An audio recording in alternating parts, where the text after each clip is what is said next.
Grenier. Yeah. All right, stream done. Okay. Yep. Yeah, I'm ready. I'm ready to peaked. go. We did. That's Stream's the funniest over. thing we can manage. All right. Okay. It worked that time. Actually, I don't even think the tweet went out for the previous one. It did. Maybe not. Oh Wait, yeah, maybe no, not. it did. Okay. There it is. Oh yeah, it did because I got it at my Right. thing. Okay. Hi. Hey, hi. Hi. We're gonna play this game. We're still in that bit that no one heard. Either. We're gonna play this game that I like a lot. It's called Caves of Qud. Cud. Qud? I don't Is know. it Qud? Okay. See, I don't know. This is one of those. I was things. saying No Qud one- a long time ago, until I started playing. Way late, I started playing Dragon Age Inquisition, and they pronounce Qun in that game as Qun.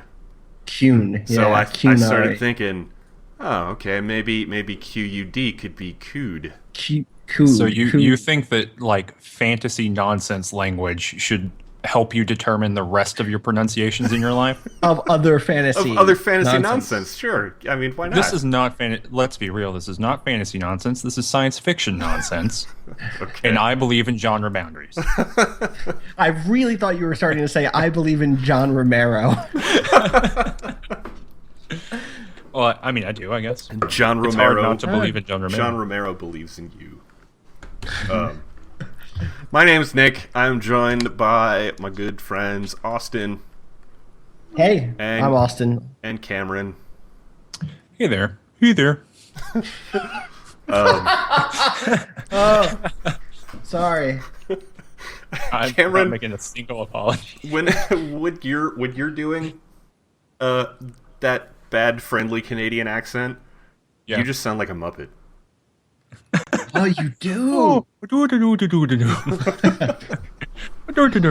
The sweet, yeah, it's one step away from Swedish Chef. Yeah. So this game, we're just starting a new game. So this is yeah, okay. We're gonna Are you be- be a true man or a mutated human? I'm gonna let you guys build a character. What do you want to do? God. You want to Oh, be true man or jeez. mutated human? Mutations are really fun. Mutations are fun. Yeah. True man also is kind of fun in Yeah. in that it's like, you know, you're basically like the like a vault boy from Yeah. You're Fallout. basically a vault dweller. Yeah. Let's do that. Okay. Okay. Rebuking robots is pretty cool. Yeah, Like that's as a lifestyle choice. Yeah, I'd do it all the time. We do have a roboticist here in the chat, so let's not rebuke too many robots. Yep. Is it me? It's not you. I don't Oh. think. Are you a secret roboticist? Not yet. I'm out and about. I'm I'm in public. Okay. Roboticist. All right. Anyway, sorry. Let's go over what Our house roboticist, Divac, says, "Yeah, it's fun being a man. I'm sure." a true man.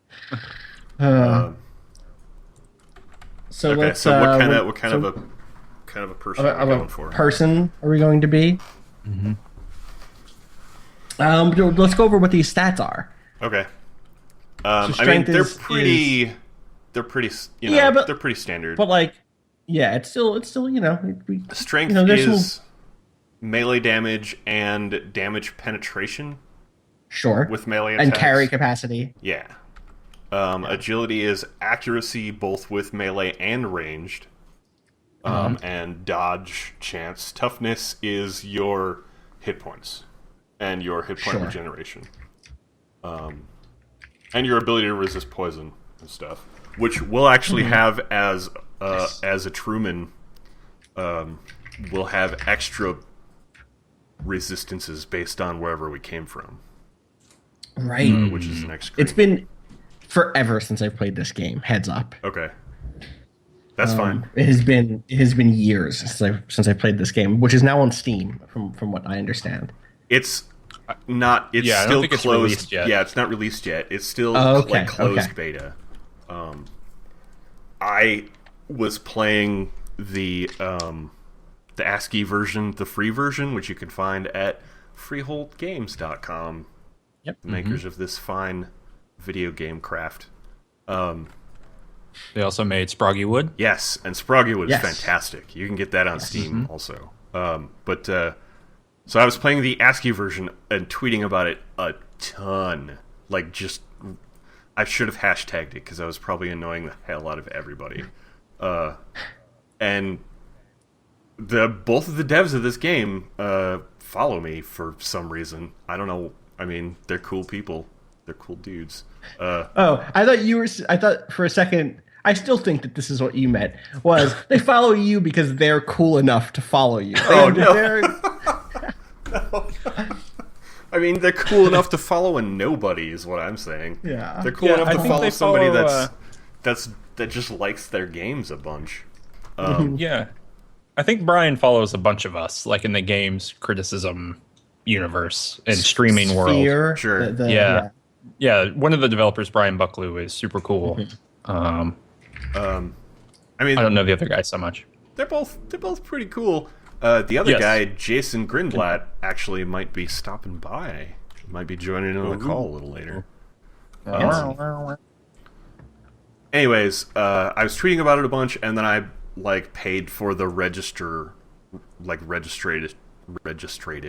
version of the free. Like, you can just register. It doesn't do anything for your game, but it says registered on the title screen, and you can support them. So I did that, and they must have recognized my email address from Twitter, because it's the same. And I think it was Jason. One of them replied and saying, "Hey, we really love that. We're glad that you like this game.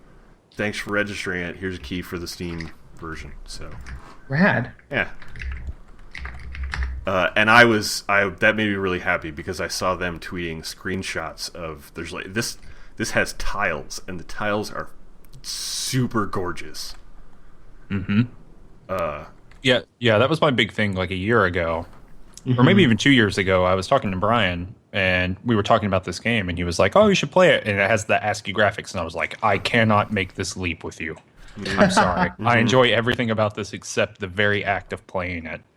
And so every time it came up, I was like, "You need tiles. You need tiles." and then tiles appeared. So I don't think I was the reason for that, but I did poke every opportunity I could. And or prod. Okay, so what was I going to say? intelligence, willpower, and ego is where we were. Yeah. Skill points, right, and artifacts, right? Okay. Yep. So this is skill points and your ability to examine artifacts. And artifacts in this game are stuff like a can of spray paint, Right. and bits of wire. Because this game is super far post-apocalyptic, where society is gone and has been to some extent rebuilt in really bizarre ways, really fun ways. Let's see. So, okay, basically, do we want to make a strong guy, a smart guy, or a quick guy? Should make a smart boy. Smart boy, okay. Yeah, hammer on that button. But a smart boy who isn't gonna fall apart easily. Sure. Like a hardy smarty. Make a hardy smarty. Yeah. No, make a smart boy made of brittle bone. That's Made of sugar glass. this game's really hard. So Yeah, I know. Yeah. there's actually only one build that I've been able to do that survives at all. So I mean, we're gonna die pretty quick with this build. I'm going to tell you right now. Okay. Maybe put some in toughness. It should be Can we do that? Yeah.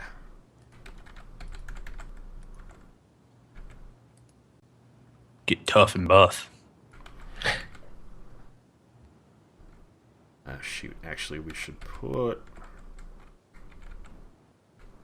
at least a point in agility so we get some good dodge. D-Bag, how could we best rebuke robots?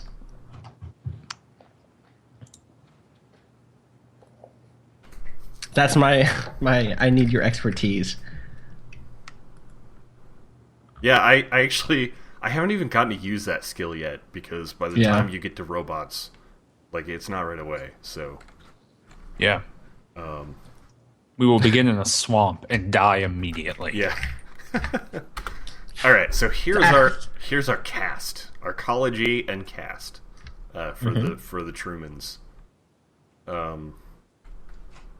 The toxic arboreta of Equie, the Holy City.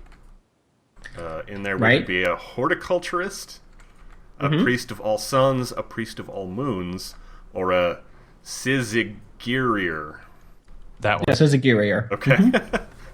I mean, let's keep that number one. I want to look at the rest too, but the ice-sheathed arcology of Ibul. We could be an artifacts, a consul, a praetorian, or a eunuch. You get steady hands if you're a eunuch. Yep. Excellent. Steady hands is it's a really good skill for ranged combat. Crystal mortars of Yawning Moon. Oh, that looked way more complicated before I started actually saying it. Yeah. Child of the Hearth, Child of the Wheel, Child of the Deep, or Fuming Godchild. That's the one. Yeah, we want to be. Is that the one? You want to? I mean, we want to be a denizen of Neocaf. Shots fired, Gaff. Yawning Moon, by the way, is my warrior cat name. It's a good warrior cat name. I'm good for another. I don't know what any of the skills there would do. Okay. So I don't feel like I can. I don't feel like I can make a real good decision about any of this. Sure. The Cavenger is actually pretty good. +3 agility, +10 bleeding resist. Like if you don't have mutant regeneration, you need some bleeding resist. Right. Also, it's called a Cavenger, so that's a point. Okay, point for that. Let's do that. We're gonna do that.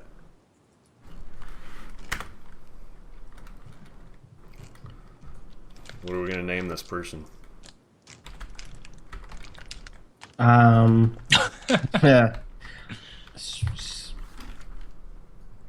No, it's gotta match. It's gotta be equally as You bad have to as have. Scissor Right, it has to either have X's and Y's in it, or it needs to, or be a Pam Gyrior reference, or our name could just be Pam Gyrior. Yeah, Pam that's okay. Gyrior. Yeah. Yes.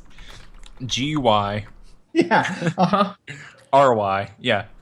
RIRY. Yeah. Wait. GYRI. Yeah. Okay. Yeah. Generating layers. It's just another Wednesday night. Generating some layers. So Joppa. one of the things I actually really like about this game is the starting point in this is always the same, which is Right.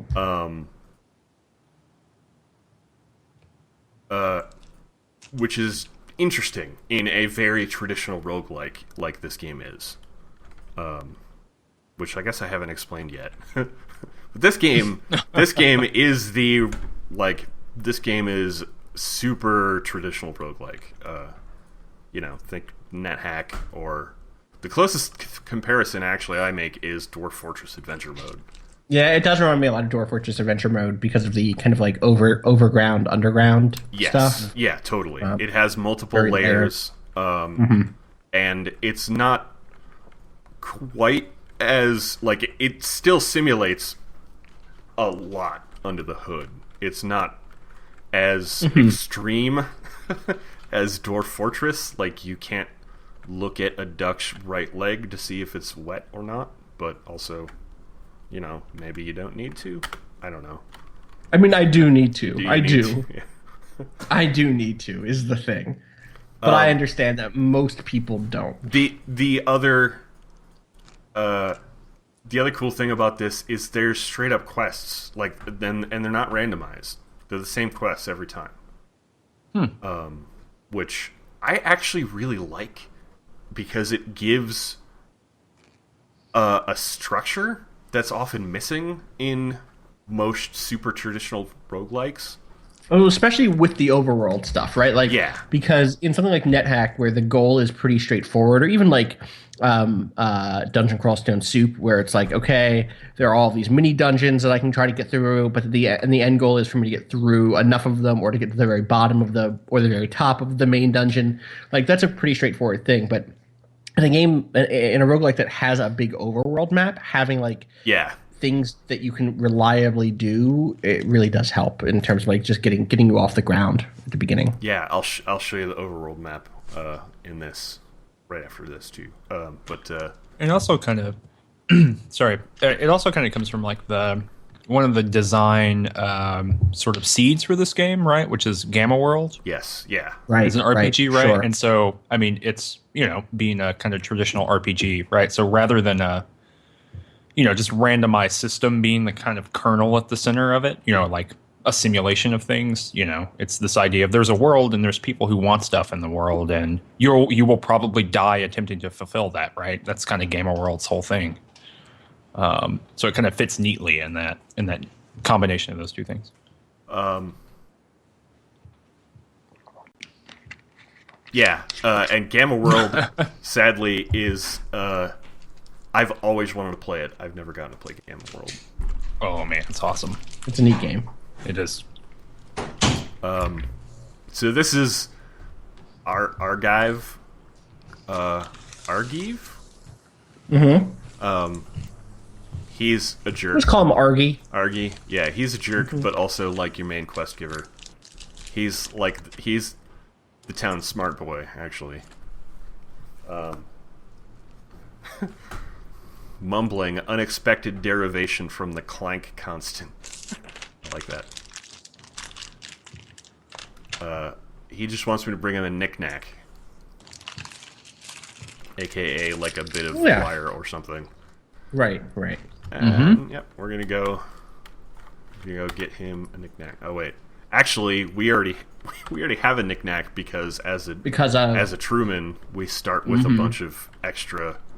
We start with a bunch of actual technology, which is not true of mutants. Like our poison gas grenade. Yep. Or we just have one of those. The salve injector, which every single goddamn time I read it as slave injector, and it's a different thing. I think it's a very, very different game. Yeah.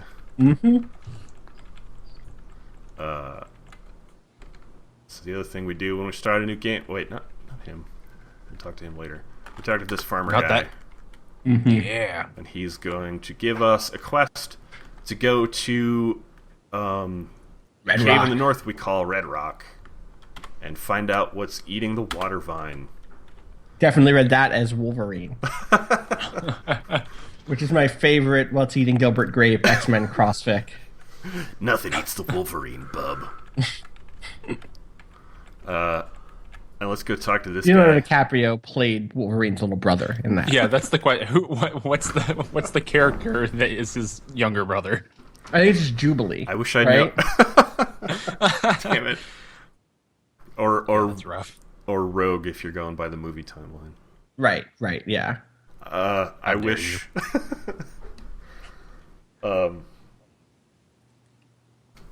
Yeah. Anyways, I forget what I was saying. Oh yeah, let's go talk to this guy.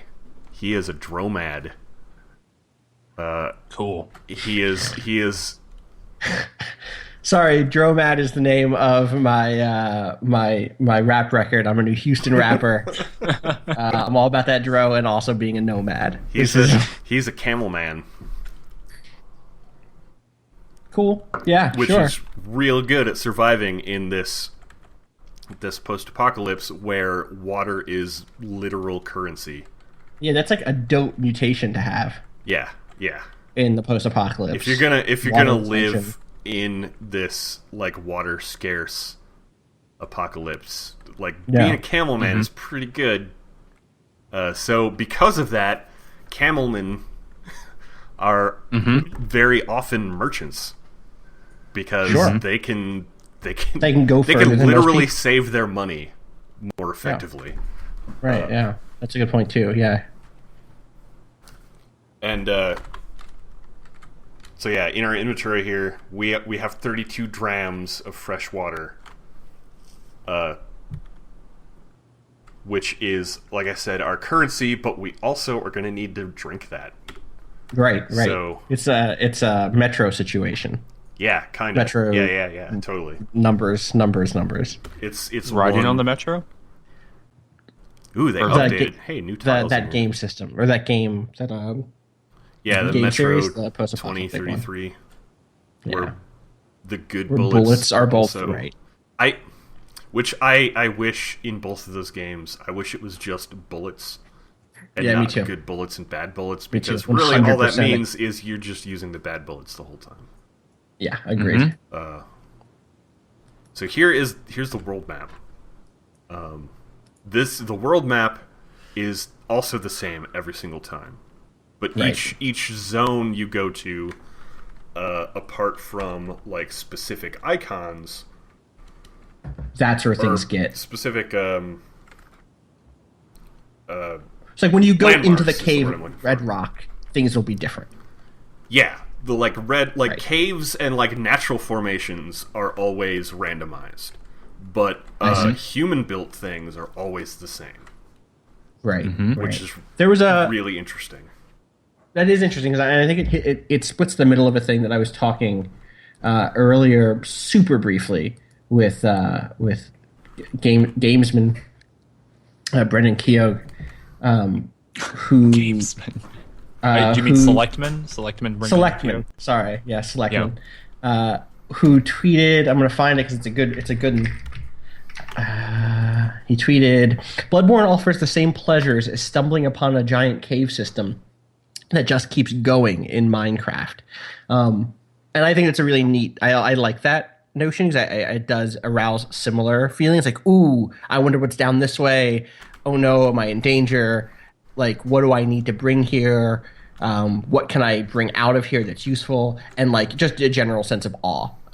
But the difference is that I brought up was like in Minecraft, I can always be like, I'm not getting a good feeling about this cave. I'm going to leave this cave, and I never have to come back to it. And there are places in Bloodborne where that is just not the case. Sure. But it's the thing that I like about this that kind of splits the difference, is that like Bloodborne, there is something firm to permanently learn. Yeah. But that notion of Minecraft like replayability, it built into the procedural generation stuff. And that's what like kind of the same thing I was talking about earlier with like having the quests that are the same every time, because it gives you a clear progression to work through the game, and you don't have to worry about figuring out the progression and how to go about the best way to move down that progression. Right. There are a couple of roguelikes that do things like that, in terms of like there being a learnable quest structure. I can think of a couple. There's one called Gearhead, and I think there's a sequel to Gearhead, but I don't know if that ever actually came out, which is this like really hard to grok mecha roguelike. That's cool. It's cool, and it has a weird dialogue system that I really love. But it also has those sorts of like, there are a couple of big overworld quests that you can use to move towards the end game. There's another one that's really popular called, God, what's the name of it? The one off the top of my head that works like that is Ancient Domains of Mystery. Yeah, Ancient Domains of Mystery does. People love. I've bounced off that game so many times. Yeah, me too.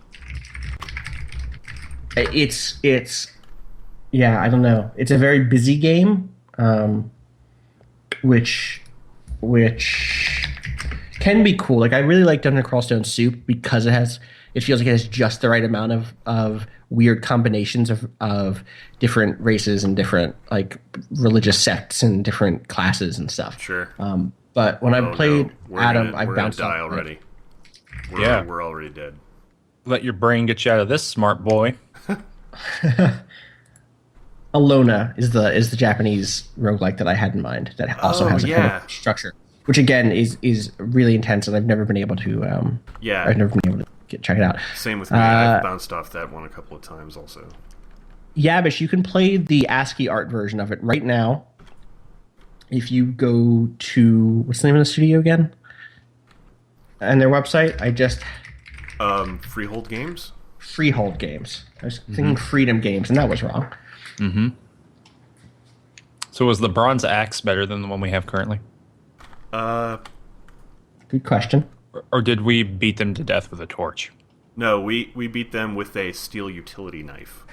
Oh, okay. I thought we had unequipped that earlier. Yeah. Nope. Okay, good. Star Crash ebook says, I love Dwarf Fortress, but the that was directionless Steel of adventure mode kind of turns me off. I always end up being killed in a field somewhere by wild boars. That is totally true. I do really love the Dwarf Fortress adventure mode though, but less for the reasons I like other roguelikes. Like if I have a roguelike itch, I'm not going to go to Dwarf Fortress adventure mode. I'm going to that to like inhabit a weird proc-gen world and like look at item descriptions and have fights that are like deeply complex and that I can imagine really clearly in my head. Like I can really clearly imagine the time I cut off that child's hand in Dwarf Fortress when we were streaming it. Like that whole fight felt like I could see it in my head because of the level of description that was going on. If only you'd had Rebuke Warlord. Yeah. Oh. Bye, Pam. Whoops! I totally could have used that. Yep. Later, guys. Damn it. That's basically a health potion. Right. It's a stim pack. My favorite roguelike ever probably is Sharon the Launderer for the DS, which if you haven't played, I cannot recommend it enough. It is a gorgeous, smart design that combines kind of traditional net hack, like you don't know what items are until you use them, but also has one of my favorite very light slow progress mechanics that are much more popular in the quote unquote roguelite genre. Where like something like Rogue Legacy, you're basically constantly making progress forward as long as you're having mildly successful runs. In Sharon, there are a couple of ways that you can create progress over the course of multiple runs. You can leave items at certain so there's towns basically every, let's say, 5 dungeon levels, and you can leave items behind at a town. So if you have like 2 decent weapons, you can leave one of them behind at a town in a warehouse and then come back through and get it. The other thing is that each of those towns has a series of side quests that can only be completed generationally. Where some of them are like, oh, you find this kid at floor 3, and if you can bring her to floor 5, then you succeed. But other ones are like, you follow a family and their like goal to renovate and build up their little restaurant over the course of a bunch of generations of play, and that's really cool. Like it's a really nice game, and it's a really smart, like the design of it is very rarely overwhelming, and it leans on the fact that it has good art to communicate things with you really well, which is a thing that is a rarity, and it's a DS game, and it's a little rare probably. That's a really long running series, actually, isn't it? Yeah. The Mystery Dungeon series is super I mean, super old. Even within Mystery Dungeon, I'm pretty like there's older Sharon the Wanderers too. Yeah. This is technically Sharon 3, I believe, or it's a remake. Sorry, it's a remake of the Super Nintendo Sharon. That's what it is. On the DS. Sharon 3, I think, is the Wii one, and then of course Etrian Odyssey, Etrian Mystery Dungeon just came out like yesterday. Sharon 3 was the Wii one, but Etrian Mystery Dungeon seems really dope, and I really want to check that out because it's a combination of the Etrian Odyssey like dungeon crawlers and the kind of mystery dungeon roguelikes, and there are some really neat things like I don't know how much you guys know about Etrian Odyssey, but like the big thing in Etrian Odyssey is that but like there's a bunch of big things. Like you're slowly You gotta draw mapping. your own You draw stupid your own map. stupid map. You don't have to do that in this. Okay. The other big thing about those Etrian games is the FOE system, the FOE system, where they're like hyper big. PHO system. Right. Where you learn to make different types of pho. And they're with and delicious. without fish. Yeah. The foes are really tough enemy types that will just wipe your party if you're not super prepped for them and if you haven't learned how they fight and stuff. And in Etrian Mystery Dungeon, there are does, DOE. I don't know what it stands for. I can't imagine that they're all deer, but it would be cool.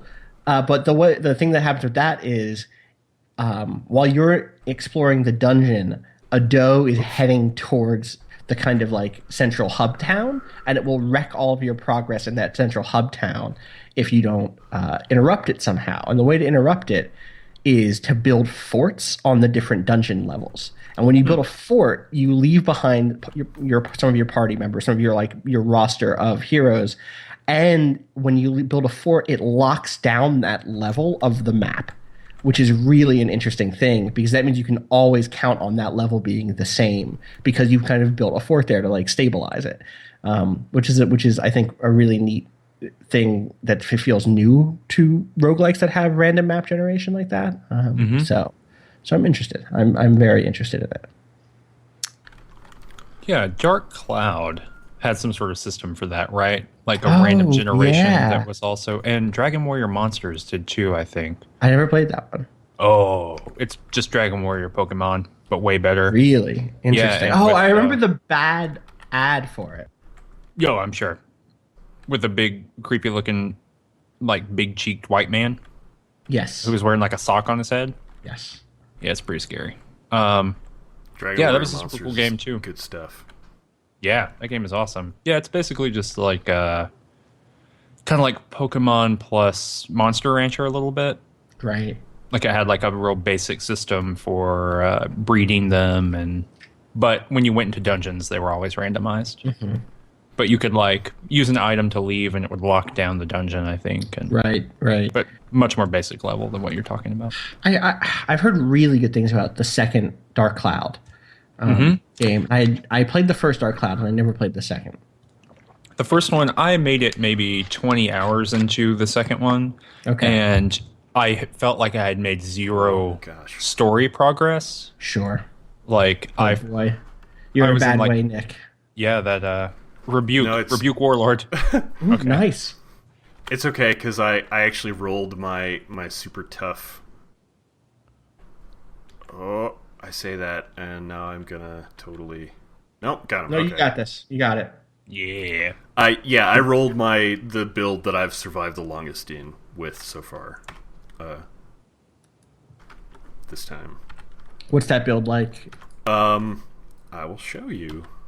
It's heavy on strength and toughness, of course. And then it's a mutated human, and the mutations I pick are heightened hearing, which lets me like basically see enemies outside of my vision area. The mutation is called like horns, and it's I really like that there's like different kinds of horns. It's really just that's cool. What it just generates describes it. Yeah. Right. So this time I have antlers. I also have night vision, so I don't have to worry about light sources, and regeneration. Nice. Which is super useful. Yes. It's super useful for hit points, but also you can get dismembered in this game. So Right. And if you have the regeneration mutation, you can actually regrow limbs. After like a few, it takes a few days, in-game days, to do it. But right. Do you get like an additive effect with the night vision if you use a torch? No. Oh, okay. Do you get like a negative because it's too much light too close to your eyes? Oh, that would be cool. Actually, I'm apparently already like I had auto equipped this torch. Right. So let me just remove that. But yeah, see, it's the same. Neo Scavenger is really cool. Cthulhu Ask says, Nick, will you ever stream Neo Scavenger? That's a good one. Oh, I don't know if yeah. it's interesting enough to stream though. I like Neo Scavenger. I do too. Yeah. Yeah. A bunch has been added, right? Yeah, I haven't played it since like 2012 or 2013. I played it before it was. I played it while it was still like ultra alpha, whatever. Yeah. Okay. It was just a forum game, basically. Yeah.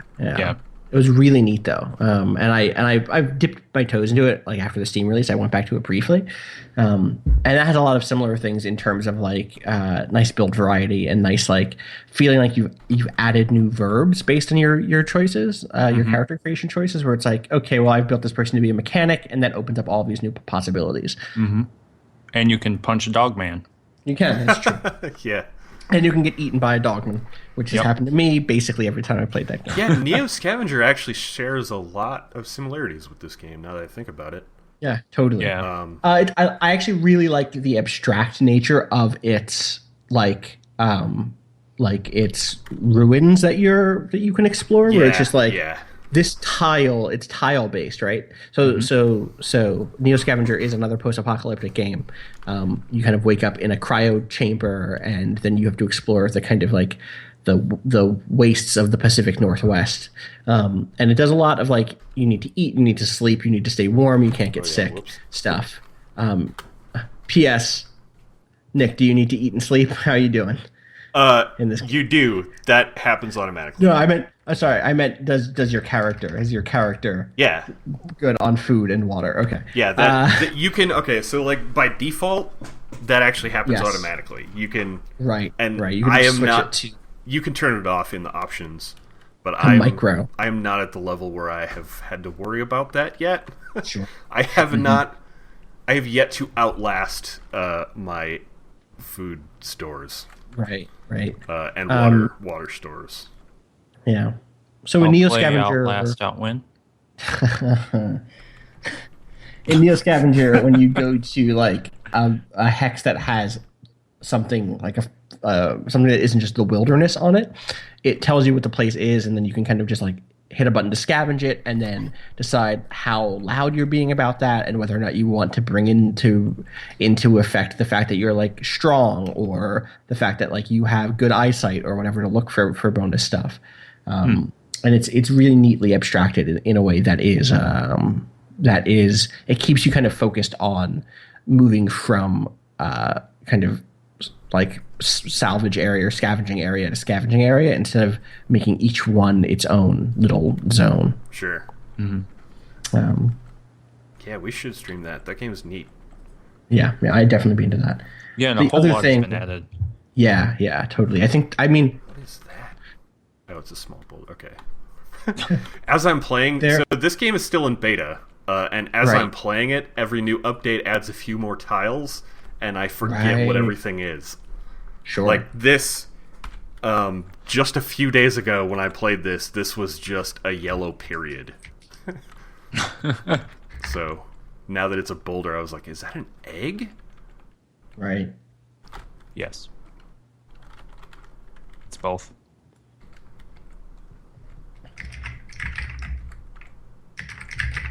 So yeah, so you're doing pretty good throughout this dungeon here.